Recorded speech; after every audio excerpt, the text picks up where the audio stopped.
I'm Ian Brown, Managing Director of ExcelPoint, and you're listening to On Point. For those of you who haven't heard of ExcelPoint, we're a global leader in the development of innovative no-code software technology. We help businesses all around the world to update outdated business processes, overcome challenges, automate workflows, and streamline processes to increase efficiency and productivity. We do this by implementing innovative, automated, highly flexible and adaptable no-code software. And we typically do that 10 times faster than bespoke software, whilst we retain the flexibility and ability to change and adapt quickly as the company grows and evolves. Today we're joined by Susan Bell.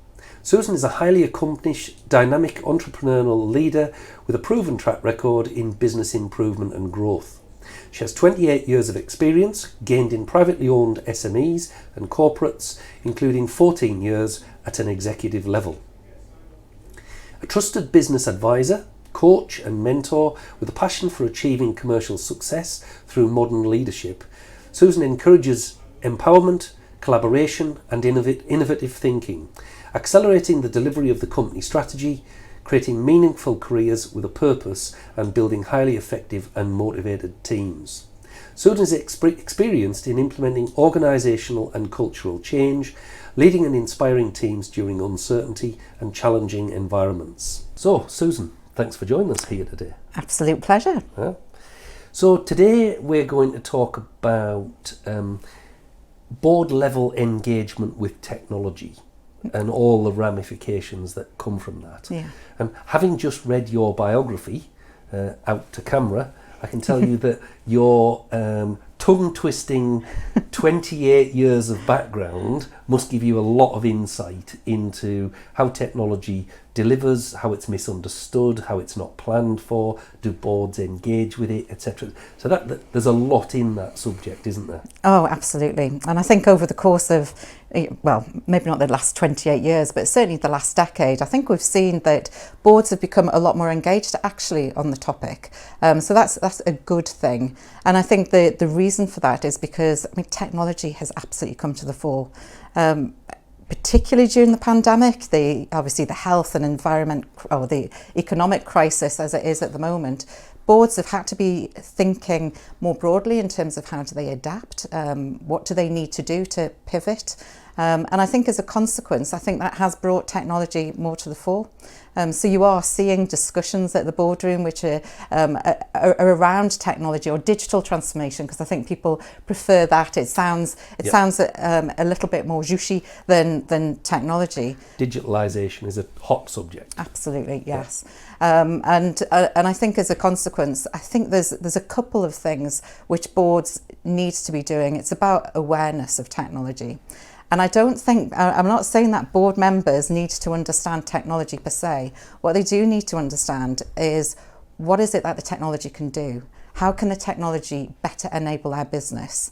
And not just from a safeguarding perspective, because I think a lot of companies understand the operational side and understand the investments that are required in technology, but how can technology better enable them? How can it be used to pivot, make them more agile, or adapt to new market conditions? And I think that's something which is really challenging. And I agree with your comment there that it's a misconception to think that senior stakeholders understand technology.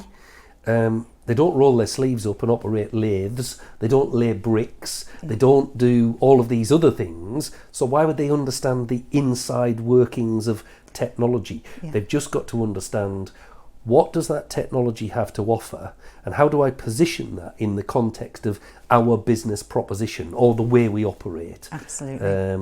And that's really the challenge.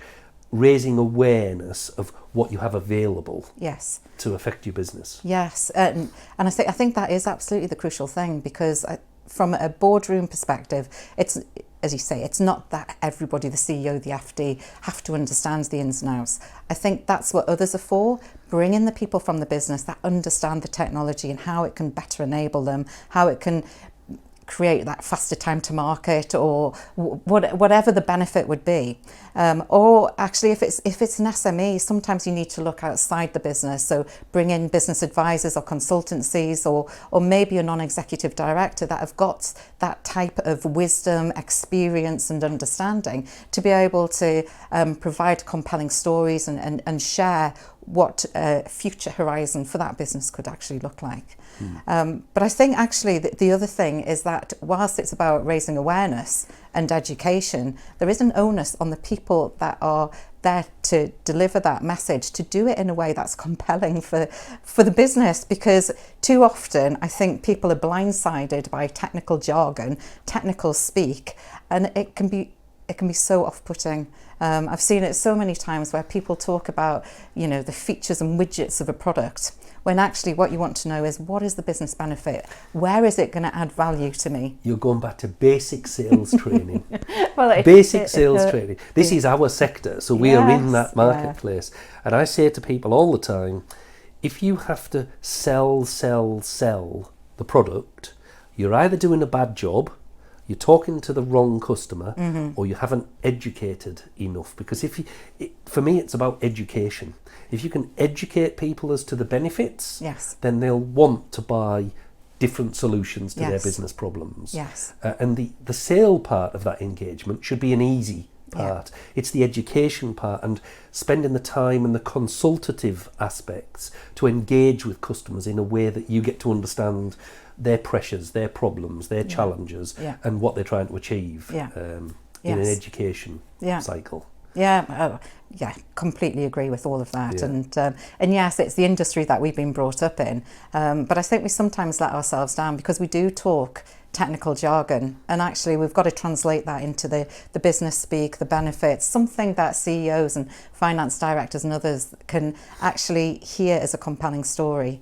And because I think all too often we hear about the safeguarding, whether it's about cybersecurity. And I have to say, I'm so pleased that cybersecurity is a boardroom issue, because it is a business problem. It's not. Absolutely. It's always been kind of sidelined as being a technology issue, but actually it is a business problem.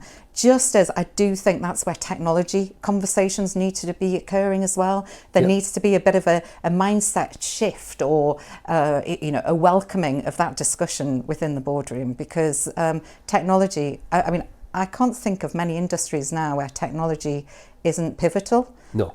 Or actually, in some cases, technology is the business. Absolutely underpins it. Yes, and so it's that understanding of what do we need to be doing to adapt to thrive, not just survive, but thrive in the future markets. Yeah, that board level player, picking cybersecurity as an example, isn't interested in whether it's TLS 1.2 SSL socket encryption end to end with customer key encryption at rest.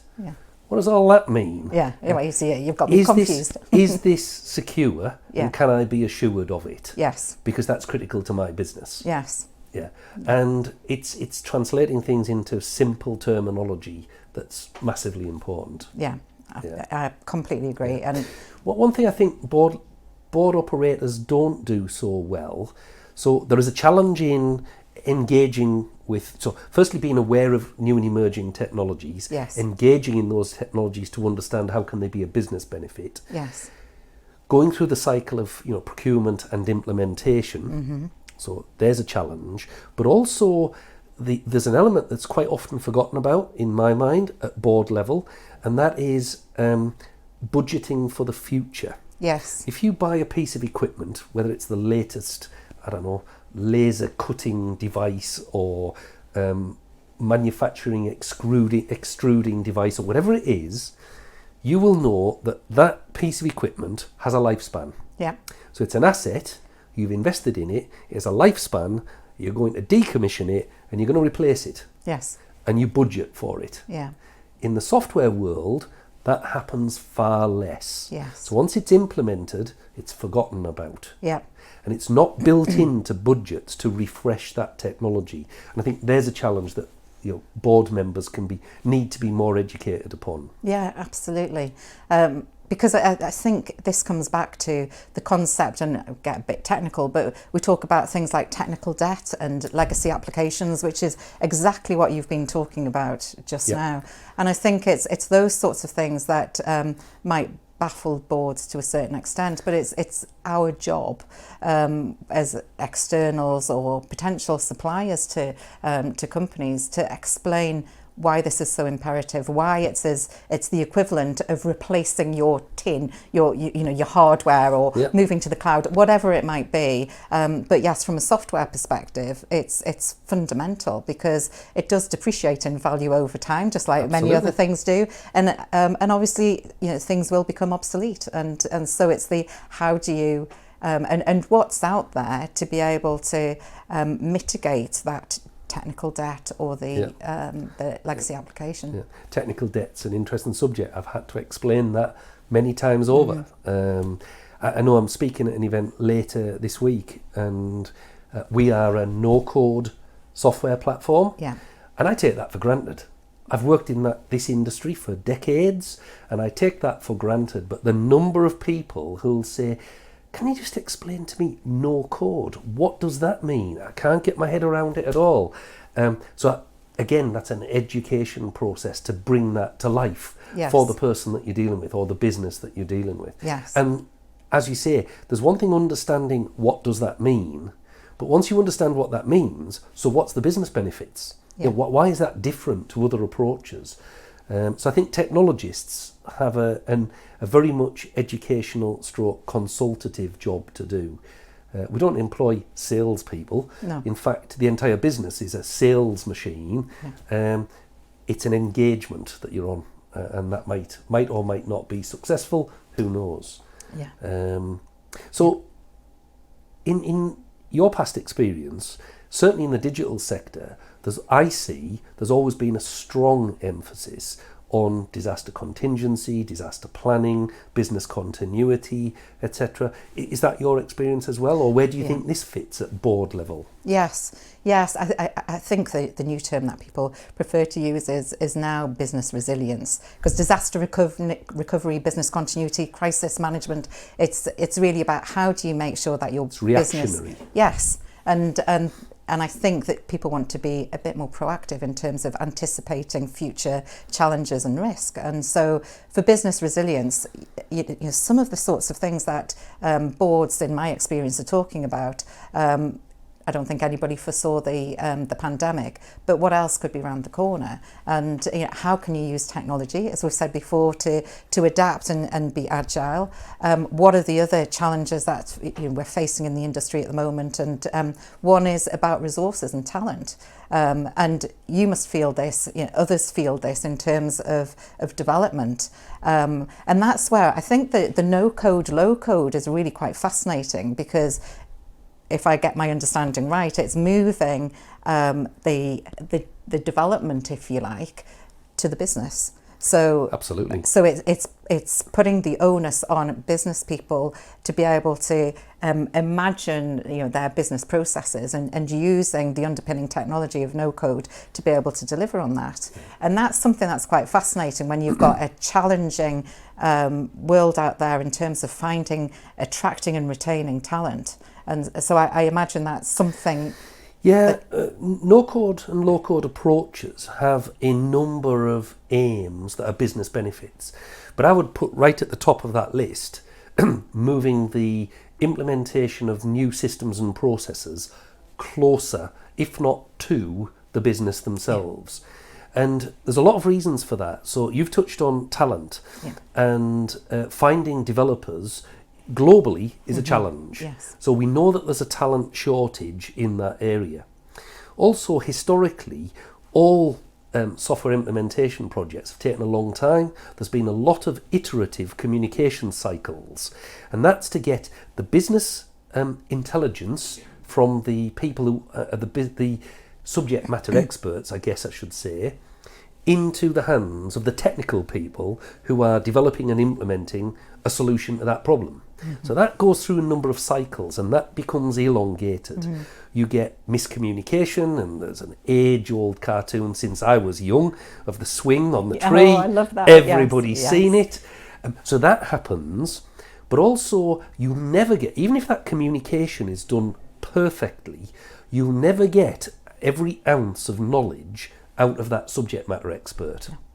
But if you can put the tool in the hands of those subject matter experts, they can actually build what they know the business needs. Yes. So we're eradicating the talent shortage. Yes. We're eradicating, or to a very large degree, eradicating the communication channel. Yeah. And putting that into the hands of the subject matter experts. Yes. Now, the people that tend to get more jittery around the edges is the IT function. Of course, yes. But the IT function can still take total control of centralised solutions on platforms and technologies that they've assessed and adopted and put good governance around, and remove some of the pressure that they're under to deliver smaller, short-term tactical projects for the business, because currently that all happens sort of on the black market.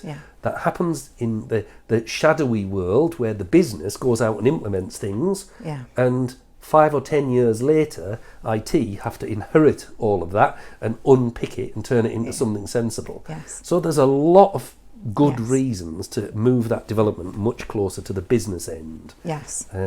Interesting stuff. Yeah, I can see that. And from a business resiliency perspective, you're kind of mitigating that challenge on talent. You're delivering something which is closer to what the business needs in terms of if they're empowered. And one of the things that I'm really very passionate about is about leadership, liberating people, ensuring that, and this is where if you can get that collaboration right between technologists and the business, then actually them coming together, whether it's through kind of no code or low code or other means, you get a very valuable product. And by liberating the people, getting them involved in the decision making, the value contribution that they can make to a product or the business, then you get that engagement, you get that loyalty, you get their desire to want to do the right things for the business. And so I think from a business resiliency perspective, I think traditional ways of working, whether it's in IT or in businesses, traditional leadership styles are really fast becoming obsolete. I've talked about this previously, and before the pandemic. Now you think the way that the pandemic has made people digitally transform or pivot in terms of how they're working, I think is something which is really quite fascinating. And obviously people are working from home, working in a more hybrid way, using collaboration tools underpinned by technology, and I think it's those sorts of things which are quite fascinating to see. And there is a role for the board, and from a maybe future of work, business resiliency perspective, to catch up, change their behaviours, adapt as well to the demands of I suppose it's the future workforce, how they want to work. Because if you empower them, if you liberate them, if you give them the tools to be able to do their job to the best of their ability, then you will get that engagement and you'll get a return on the investment as well. Yeah, we see customers. So although technologies like ours can move extremely rapidly, and I mean really, really quick, there's no excuse for not putting in place good disciplines around things like change management and quality testing and so forth, implementation cycles and so forth. So those things still have a place. Absolutely, yeah. But if you're engaged with a much more agile technology, it means that your change management can be leaner in itself, and the rollout of those things can be much quicker in terms of end to end, which means the business can be in a state of continual change, continual improvement. Now, in some sectors, continuous improvement is already a thing. In business processes, they tend to be done in major waves, when in reality, minor changes, minor incremental things that are changed all the time is far less risky. Much lower risk, much lower cost, much closer to the business, get business buy-in and adoption almost de facto. Those things roll out much more smoothly. Small iterations. Change of attitude. Yes, exactly. And that those I think those small iterations with, I think it's the ownership and accountability sitting with the business that's where you've got a recipe for success, because you've got you've got that willingness to get things done, deliver, and I think it's the way forward. I'm pleased you said that, seeing as we have a part to play. Yes. So, in your new world, you're advising businesses, yes, and mentoring and getting involved in the digital stage in the Northeast. Yes. How do you see the landscape? How do you see business engagement with technology and your part to play? And maybe it's different in different sectors. I'm just interested in your current. You've got 28 years of experience, but it's the next year's experience I'm interested in. Yes. Well, yes, business advice, coaching, leadership, the whole cultural piece. So the bit we were just talking about in terms of how do you engage, how do you empower and trust your employees or your people or your stakeholders. So those are all things that I'm really quite fascinated by, and feel that I can certainly help mentor, coach, work with boards to be able to think differently, approach things a little bit differently. And in terms of the ecosystem of the Northeast and beyond, I think there's a lot we can do in terms of collaboration, to work more effectively together, to signpost people to partnerships or alliances and associate models, because I do think the Northeast particularly is a real digital tech cyber hub. There's a huge amount of talent that's up here. The 5 universities churn out, I believe, more STEM related degrees than anywhere else in the UK, if we're looking at the 5. I've been told that, and it's just how can we work with those university graduates, but also with people coming through the apprentice schemes to channel their enthusiasm, their innovative and creative ways of working, and their different outlooks and aspects to better enable businesses, whether it's through technology or not. And I don't think these ways of working are the preserve of professional services companies. The whole trust and empowerment and liberated people agenda I've seen working really effectively in an engineering company, for example. So there was one where there was a division which was poorly performing to a point where they were possibly going to be closing it down, and by opening it up, sharing the problem, being open and transparent with their employees, the shop floor workers, they had a buy-in, they had their opinions counted, they felt valued and could contribute to doing things differently, and they had a slice of the action, as it were, to be able to do things or try things and fail fast, but move forward. And so I don't think this is the reserve, as I say, of professional services. I think it's a different way of working. Some companies have been doing this since the year dot, and it's not about gimmicks and beanbags and all of those sorts of things.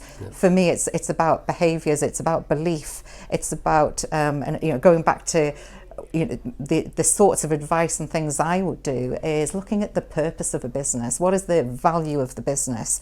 How is that business meaningful for all of its stakeholders?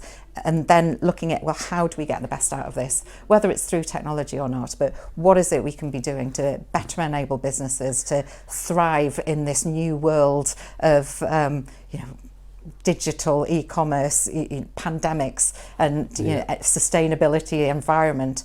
So much going on. And I agree with everything. So I think that I'm a massive believer in culture, and I'll give a shout out to 2 previous employers. In fact, I haven't had very many employments in my entire career, but I started life at GEC, and GEC many years ago was renowned as a phenomenal training ground for nurturing young talent.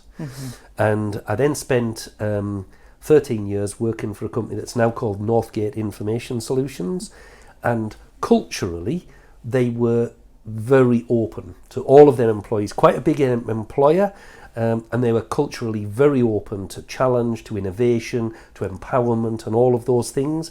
So I had a grounding in that before I started running Excel Point. So I'm a massive believer in culture. If you get culture, it's attitude. It's the old hire for attitude. If you get your culture right, you get the attitude right, most other things can be managed or fall into place. When you say about technology, I talk all the time to people about technology doesn't solve problems. We've got a great bit of technology. It's not the answer. Technology and people solve problems. Yes. But also that means if projects fail, don't always look at the technology. Fortunately, I can say about us, that's an extremely rare event. But don't look at the technology, no matter whose it is. What impact was this? Were the people properly engaged? Was the communication good? Were the objectives set in the first place? Did we even know the direction we were going in? When you look at projects that are stumbling along, it's extremely rare that it's the technology that's the problem. Yeah. So technology doesn't solve problems. Technology and people together solve problems. I couldn't agree with you more. Yes. Yeah. I've worked with so many companies where technology is blamed, and actually it's the change management piece. Change management's massive. It's the how do you engage? How do you get people enthused? How do you make sure you take people on the journey with that change of technology to make sure that they embrace it, that they're the ambassadors for it, that they want it to be a success? Because if it's seen as an IT project and it's being done to people in the business, it's the root of all evil. It's never going to work. So I think the crucial thing, without a doubt, is business engagement at all levels to make sure that it's successful. So here's the thing on the no-code front, because I know we've talked about that now and previously. If you take a project that's 400 days, bearing in mind there's about 220 working days in a year, you're almost looking at 2 years.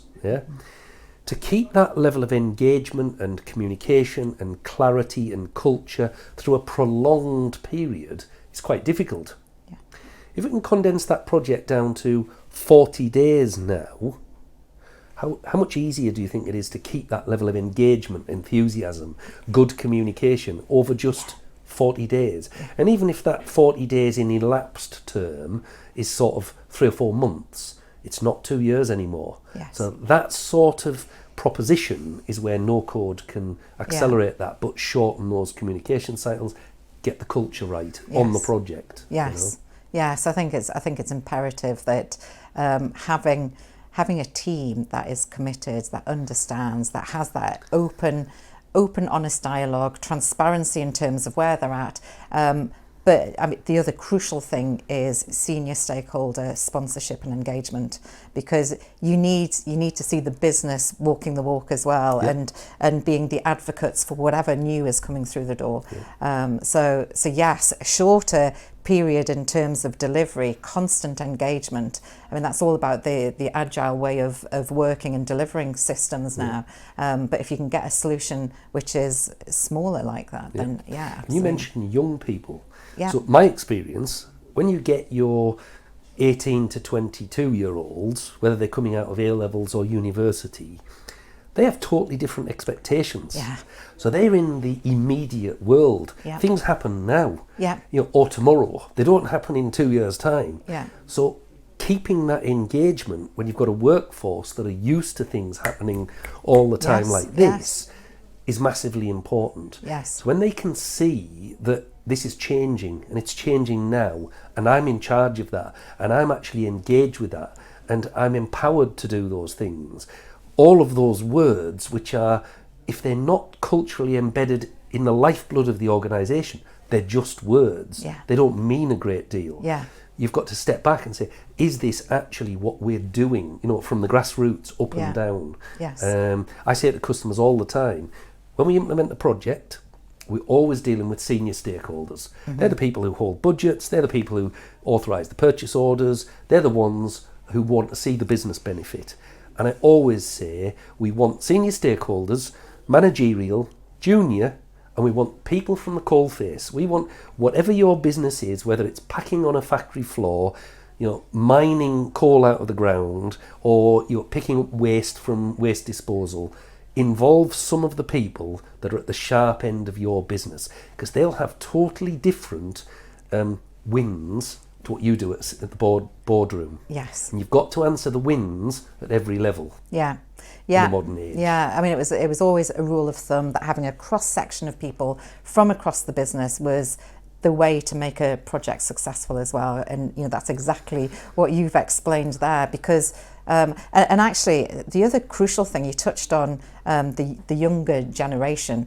I'm sure there's a fact that by kind of mid 2025, 2030, over 50%, if not, 50% of the workforce is going to be millennials, and they've been brought up being tech savvy, Absolutely. Getting everything, when they want it, how they want it. I think the other crucial thing is that their mindset is one of needing things like purpose, of wanting to understand, well, it's not just about where the they fit in business the bigger and profit. Yeah, it's about, are they making a difference? It's about the sustainability agenda and environmental agenda, which is where boards also need to be thinking, well, actually there's a different way of working here too. Yeah. So that engagement with the cross section of people within a business is absolutely fundamental. And one of the things that my previous company did a lot of was reverse mentoring. So having junior people mentor senior people in the business. Oh, that's an interesting concept. Yeah, so you get, you hear from junior people, what's going on within their world, their business, what are they influenced by, and it opens up it opens up your mind, and I think you have to have diversity, otherwise you get that group think or institutional think, and I think having diverse inputs into the board, whether it's a technology one, cultural one, or other, that's what's required now. I've always liked the military phrase, teach the person below you your job and learn the job of the person above you. But junior mentoring is a slightly different spin, and I quite like that. Mm-hmm. Getting the junior is probably the wrong term, just younger, less experienced. Yes, inexperienced, yeah. They have a totally different perspective. Yes. I know when we've recruited young people into our business, and if they deal with some of the large corporates that we deal with, they've maybe come out of university. They know the right ways to do things, the best ways to do things, and they automatically assume that the large corporates have got this nailed. Yeah. They'll be doing things perfectly. And when they first get engaged in a project with a large corporate, they're horrified because those organisations move extremely slowly. Yes. So that young perspective on older problems is something that's worth harnessing. I'll take that away from this session. I like that. Good. So, have you got any questions that you'd like to ask me? Oh, now there's the thing. Well, we've had the conversation about the whole no code, and I suppose, what is it that keeps you awake at night? Oh, what's it that keeps me awake at night? The Rolling Stones, quite often. From a business perspective. Charlie disappearing off the face of the earth was not a good thing. No. Holidays, the weather.